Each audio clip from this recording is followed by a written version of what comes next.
नाज़रीन आदाब, आप देख रहे हैं 9 PM खबरनामा। मैं हूं आपके साथ अबू हुरैरा। सबसे पहले सुर्खियों पर एक नजर। नागपुर में जारी न्यूजीलैंड इंडिया के दरमियान पहला T20 मुकाबला, हिंदुस्तानी गेंदबाजों की शानदार कारकर्दगी।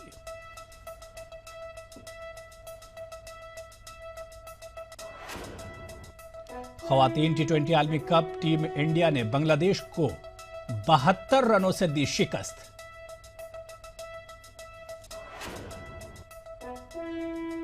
मदर टेरेसा के संत होने पर पोप फ्रांसिस की मोहर, 4 सितंबर से मदर टेरेसा मानी जाएंगी संत।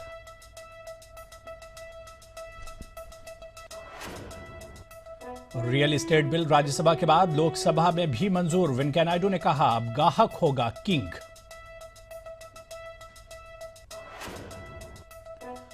मगरबी बंगाल असेंबली इंतखाबात की तैयारियां जोरों पर, कांग्रेस ने 43 उम्मीदवारों की जारी की फहरिस्त।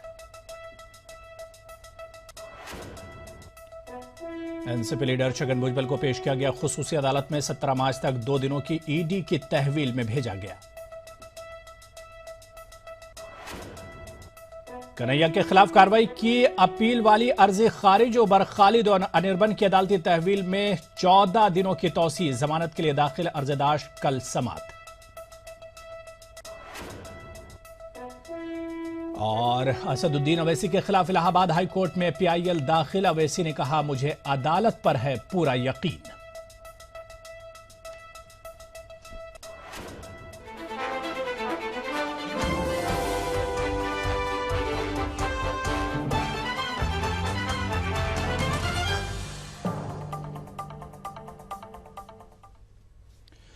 तो चलिए खबरों की तफसील देखते हैं। शुरुआत इस वक्त की बड़ी खबर से करेंगे। हम आपको बता दें कि हिंदुस्तानी सिक्योरिटी एजेंसियों ने 3 दहशतगर्दों को मार गिराने का दावा किया है। जराये के मुताबिक ये वही दहशतगर्द हैं जिनके हिंदुस्तान में दाखिल होने की इत्तला पाकिस्तानी NSA ने दी थी। पाकिस्तानी NSA ने जानकारी दी थी कि गुजरात में पाकिस्तान से 10 दहशतगर्द दाखिल हुए हैं। अब सिक्योरिटी एजेंसियां हलाक किए गए दहशतगर्दों की शिनाख्त कर रही हैं।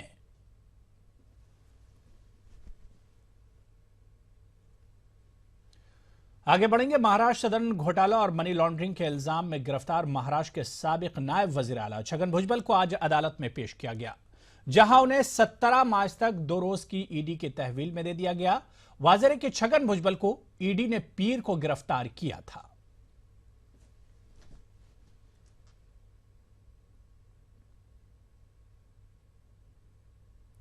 तो वहीं छगन भुजबल की गिरफ्तारी पर रियासत भर में हंगामा देखने को मिल रहा है। महाराष्ट्र असेंबली में अपोजिशन ने हुकूमत पर भुजबल को जबरदस्ती हिरासत में लेने का इल्जाम लगाया और हरासा करने का इल्जाम लगाया। इस दौरान अपोजिशन और हुकूमत में तू मैं भी जारी है। वहीं अपोजिशन ने असेंबली के बाहर भी हुकूमत के खिलाफ एहतजाज किया, जबकि मालेगांव और नासिक के अलावा महाराष्ट्र के दीगर शहरों में भी भुजबल के हामियों ने धरने, आंदोलन और बंद का ऐलान किया।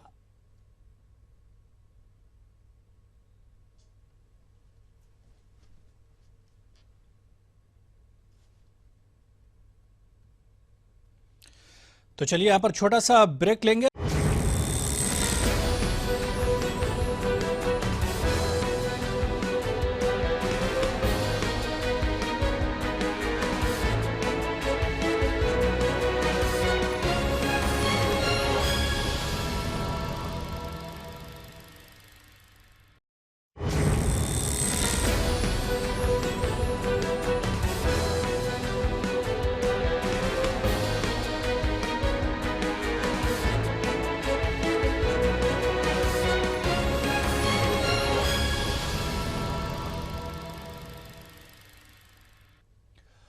आगे बढ़ेंगे। पोप फ्रांसिस ने आज रस्मी तौर पर मदर टेरेसा को सेंट का दर्जा दिए जाने का ऐलान कर दिया है। 4 सितंबर को बाज़ाब्ता तौर पर उन्हें इस एजाज से नवाजा जाएगा, जो मदर टेरेसा के इंतकाल की तारीख भी है।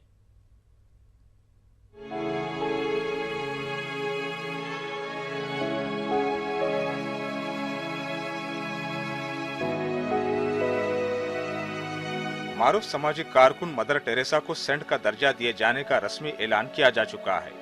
अपनी पूरी जिंदगी गरीबों की खिदमत के लिए वक्फ कर देने वाली मदर टेरेसा को 4 सितंबर को एक तकरीब के दौरान रोमन कैथोलिक सेंट का दर्जा दिया जाएगा। ये इत्तला आज पोप फ्रांसिस ने दी। पोप ने यह ऐलान कार्डिनलों की एक मीटिंग में जो ऐसी कई तजावीज की हतमी मंजूरी के लिए मुनक़िद हुई थी में किया। ख्याल रहे कि गुज़िश्ता दिसंबर में पोप ने नोबेल इनाम याफ्ता मदर टेरेसा को सेंट का दर्जा दिए जाने की राह हमवार कर दी थी। बलखान में पैदा होने वाली राहिबा ने अपनी जिंदगी गरीबों और बेकसों की खिदमत के लिए वक्फ कर दी थी और वो कोलकाता में 60 बरस तक गरीबों व नादार बीमारों की देखभाल करती रही। मदर टेरेसा मकदूनिया के शहर स्कोपिये में सन 1910 में पैदा हुई थी। ताहम उन पर अल्बानवी और मकदूनियाई बाशिंदों का यकसा दावा है, क्योंकि उस वक्त मकदूनिया के नाम से किसी मुल्क का वजूद नहीं था, बल्कि ये शहर सल्तनत उस्मानिया का हिस्सा था। उन्होंने अपने इदारे की बुनियाद 1950 में महज 12 राहिबाओं के हमरा रखी थी, जिनकी तादाद बाद में बढ़कर 450 तक और दायरेकार 133 ममालिक तक जा पहुंचा। कोलकाता में 4 सितंबर 1997 को मदर टेरेसा का इंतकाल हुआ। Bureau report, ETV news. और अब आइए एक नजर डालते हैं मदर टेरेसा की उन समाजी खिदमात पर जिसने मदर टेरेसा को बनाया संत मदर टेरेसा।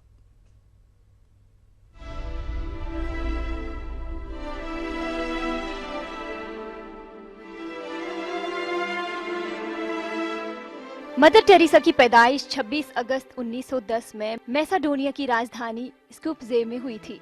5 भाई बहनों में मदर टेरेसा सबसे छोटी थी। मदर टेरेसा अपनी 3 बहनों के साथ 1929 को आयरलैंड से कोलकाता आ गई। 1944 में वो सेंट मेरी स्कूल की प्रिंसिपल बन गई। उसके बाद वो गरीब बुजुर्गों की देखभाल करने वाली तंजीम के साथ जुड़ गई, जहां वो गरीब मरीजों की मरहम पट्टी करती थी और उनको दवाइयां देती थी। 1948 में मदर टेरेसा ने गरीब, मजलूम और बीमार लोगों की मदद के लिए मिशनरीज ऑफ चैरिटी का कयाम किया। इसी के साथ उन्होंने नीली किनारे वाली साड़ी पहनने का फैसला किया। मदर टेरेसा ने निर्मल हृदया और निर्मल शिशु भवन के नाम से आश्रम खोले, जिनमें वो इन मरीजों की खिदमत करती थी जिन्हें समाज से निकाल दिया जाता था। 1962 में हिंदुस्तानी हुकूमत ने उन्हें पद्मश्री से नवाजा। 1980 में उनके कामों के लिए उन्हें भारत रत्न से सरफराज किया गया। दुनिया भर में फैले उनके मिशनरी कामों की वजह से 1979 में नोबेल का अमन अवार्ड दिया गया। उन्होंने नोबेल अवार्ड की $1,92,000 की रकम को हिंदुस्तान के गरीबों के लिए फंड के तौर पर इस्तेमाल किया। हालांकि उनकी जिंदगी में मदर टेरेसा पर कई तरह के इल्जामात भी लगे। इन पर गरीब लोगों का मजहब तब्दील करके उन्हें ईसाई बनाने का इल्जाम भी लगाया गया।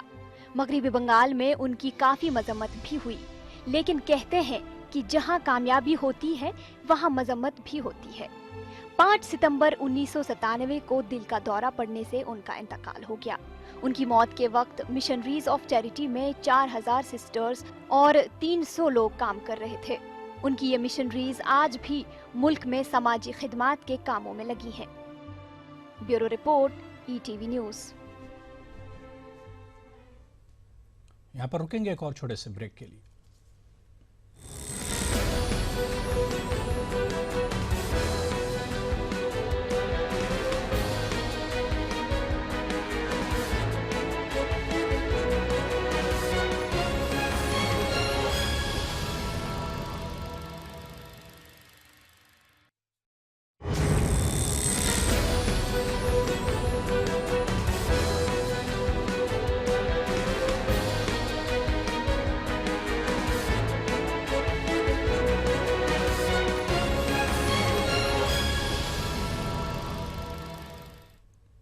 चलिए आगे बढ़ेंगे। खबर मगरबी बंगाल इंतखाबात से जुड़ी है, जहां इंतखाबात को लेकर तृणमूल कांग्रेस की तशहीरी मुहिम जोरों पर है। वज़ीर आला ममता बनर्जी ने दार्जिलिंग के कुर्सियोंग में एक रैली से खिताब किया। इस दौरान ममता बनर्जी ने टीएमसी हुकूमत की कामयाबियों को लोगों के सामने रखा। ममता बनर्जी ने कहा कि उनकी हुकूमत ने जीटीए तश्कील दिया, जिसके तहत करोड़ों रुपये खर्च किए गए और मुख्तलिफ तबकों की तरक्की के लिए डेवलपमेंट बोर्ड बनाए गए। उन्होंने मजीद कहा कि वो तरक्की के कामों पर सियासत से ज्यादा आवाम के लिए काम को तरजीह देती हैं। ममता बनर्जी ने अपोजिशन को निशाना बनाते हुए कहा कि अपोजिशन चाहे जितनी भी साजिशें रच ले, वो डरने वाली नहीं है और उनकी पार्टी ईमानदारी से आवाम के लिए काम करती रहेगी।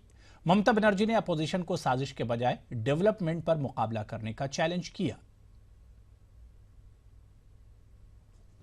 पहले कोई आया, पहले को दार्जिलिंग को देखा, कोई पहाड़ को समझा, कभी नहीं।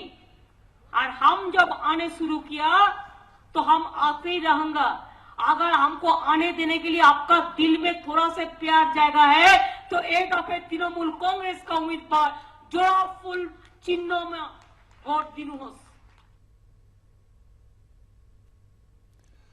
18 मार्च को रिलीज हो रही फिल्म कपूर एंड सन्स में पहली मर्तबा कई एक्सपेरिमेंट्स किए गए हैं।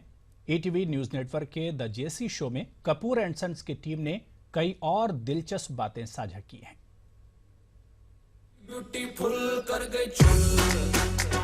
18 मार्च को रिलीज हो रही फिल्म कपूर एंड सन्स में काम कर रहे पाकिस्तानी एक्टर फवाद खान अपनी पढ़ाई पूरी करके बतौर कंप्यूटर प्रोफेशनल जॉब करते थे, लेकिन एक्टिंग से लगाव के चलते उन्होंने नौकरी छोड़ दी। फवाद ने ये बात ईटीवी न्यूज नेटवर्क के द जेसी शो में कही।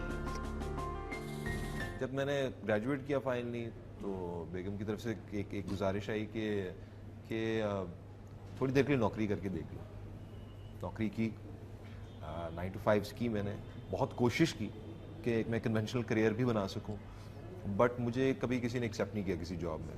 तो इवेंचुअली जब मैं फिर पेनीलेस हो चुका हुआ था तो मैंने कहा मेरा काम इसी में चलता है, तो मैं वापस एक्टिंग की तरफ आ गया। सो आई टेक्निकली ऑलमोस्ट, मतलब it's wrong to say but it is true, I had no means of income, so I became an actor. Team Kapoor and sons की जान कही जा रही सिद्धार्थ और आलिया की जोड़ी ने ETV news network head Jagdish Chandra के साथ इंटरव्यू के दौरान फिल्म को लेकर कई राज खोले। जो हमें हमेशा लगता है कि लव हम सिर्फ लड़का और लड़की से रिलेट करते हैं, पर हम भूल गए कि सबसे पहला जो हमने पहली जो लव महसूस किया था वो फैमिली के साथ ही थी, हमारी अंडरस्टैंडिंग से। तो वो सबसे ज़्यादा इम्पोर्टेंट थी। तो वो केमिस्ट्री मुझे लगता है एज अ आउटसाइडर, क्योंकि मैं कपूर एंड सन्स की फैमिली का हिस्सा नहीं हूँ, मुझे लगता है कि बहुत बढ़िया है। एंड यस डेफिनेटली जिसका वो नाम रखें कपूर एंड सन्स सिंस 1921।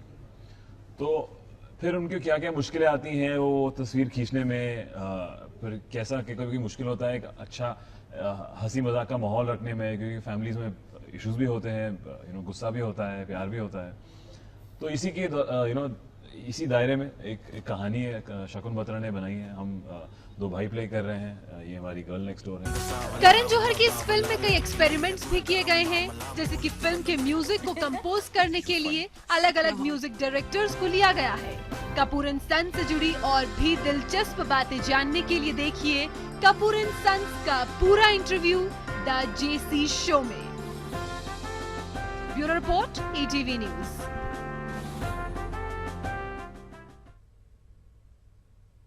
चलिए यहां पर रुकेंगे एक और छोटे से ब्रेक के लिए।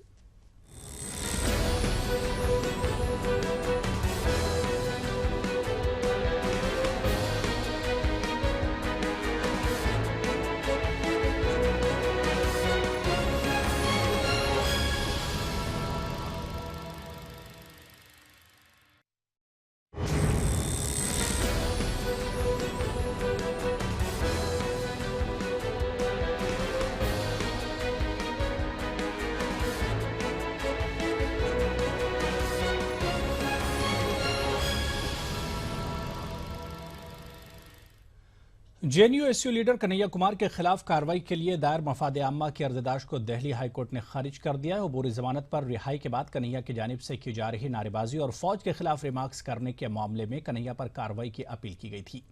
वहीं उमर खालिद और अनिरबन की अदालती तहवील में 14 दिन की तौसीह की गई है। उमर खालिद और अनिरबन ने दिल्ली के पटियाला हाउस कोर्ट में जमानत के लिए अर्जदाश्त दाखिल कर दी है और इस पर कल समाअत होगी।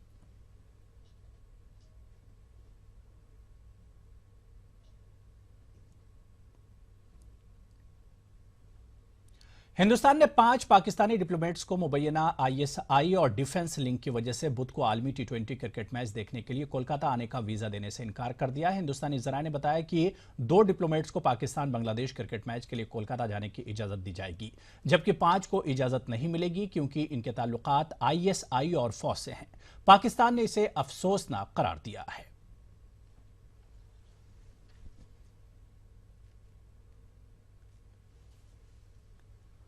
और अब चलिए बुलेटिन के आखिर में तिरछी नजर का मजा लीजिए। मुझे दीजिए इजाजत।